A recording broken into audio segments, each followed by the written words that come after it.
Okay, so thanks for meeting with me today.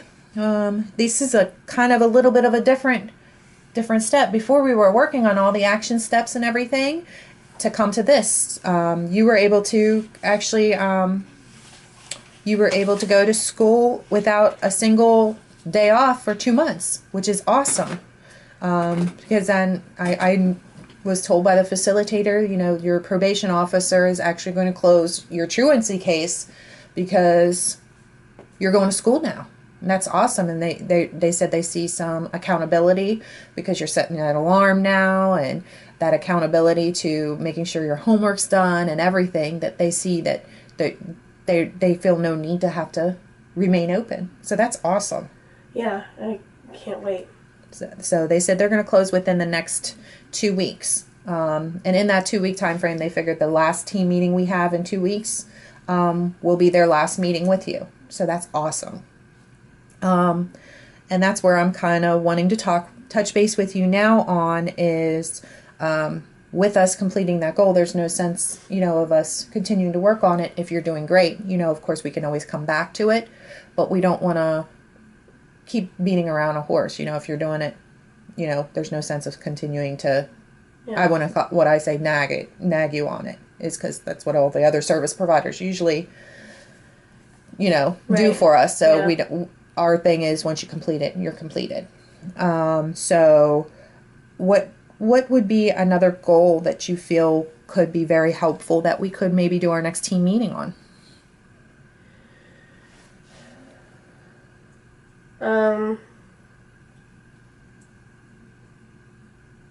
I really like CYS to go away. Okay. So I know CYS is in there just because of the not being home for curfew. I'm trying to think of what else was on the plan. Of course, that truancy. So the truancy thing's done. I know you also had some community service that wasn't completed too.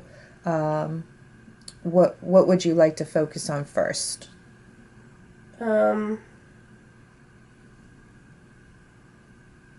Probably the curfew. The maybe? curfew? Yeah. Okay. So that is definitely something that we can always have our team meeting on, is just being able to come home during the curfew. Is there any other like smaller barriers to coming home to the curfew, or is it just kind of, I know when I was younger I was hanging out with my friends, so I just would just forget the time. Is there anything else like kind of smaller that may need worked on first before we do like the biggest thing of like a curfew? Well, it'd be nice if I could get my phone back, because then I'd be able to keep track of the time a little bit better. Okay. And that's definitely something we can bring up, because that's a great action step to it. And that's definitely something that maybe, both of us can bring up to the team, is that phone being a great support to help you with that curfew. So maybe what we can do with the next 2 weeks is just kind of prepare as to how we want to say that action step, prepare how we want to talk to the team as to why this is an important thing, like step to do next, and kind of go from there. Does that sound good? Yeah. Now, while we are preparing for the meeting in 2 weeks, I know at the last meeting, as well as the last time we visited, like I visited with you, you really talked about CYS, and you just did not want them involved in the next team meeting. Yeah, I don't like them at all. How come? Like what could be kind of the barrier? Well, I know they make my mom feel like crap, and I just feel like they don't see that we're trying to work on this stuff, so they don't listen. Okay. So it does sound like, it's just that not listening. Yeah. is there anything that they could do or we could do as a team, as your guys' team, to kind of resolve that conflict? Personally, I think that just getting them out would be better, but I mean, I know it's not going to happen right away. But maybe, I don't know, maybe they could care a little bit more. Care a little bit. So I know, like, definitely listen to you guys a little bit more, maybe being more strength-based. Yeah, I mean, Okay. they just, it's like they don't care about everything that's going on. Okay. And I think the biggest thing is, I think with us is, I wanted to have this conversation with you is because, of course, our goal is, your new goal is for CYS to close. And the best thing for CYS to be involved is because they can see that you're trying to work on it a little bit more. You know what I mean? They can see that the goals are pertaining to their goals, as well as maybe they can give us some brainstorming ideas as to how we can get that plan done.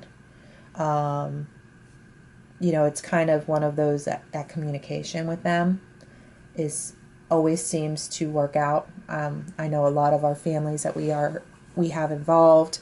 One of the biggest things that kind of helped with CYS was that communication and being involved with these team meetings, because then they seen, okay, these plans are being met. This is how this could help with them. And maybe what we could do is, for a ground rule, have it to be where we add on open-minded whenever they come to the meetings, to where they have to listen more and be more open as a team. So we're not necessarily saying that just CYS needs to, but everybody as a team needs to be open to all the suggestions and everything being said at the meetings. Does that sound like it may help with this? Yeah. Okay. Sounds like a good idea. And one great thing too that maybe we can have as well is, we'll have Mary, our facilitator, talk with the CYS worker and kind of get her perspective on things, get what she's seeing. So maybe before we go in there, the CYS worker is prepared to know that we're working on that community service, so that they don't bring up other ideas like they did at the last one. So there's no other additional, what we call agendas, as well as we will also bring up that new rule to where she's prepared for that as well. Does that sound good? Yeah. Okay. Okay. So are we willing to try to have CYS involved in the next team meeting? Yeah. Okay. So what we'll do is we'll do all those little things, and then we'll touch base after the team meeting and see if there's anything else added. Okay.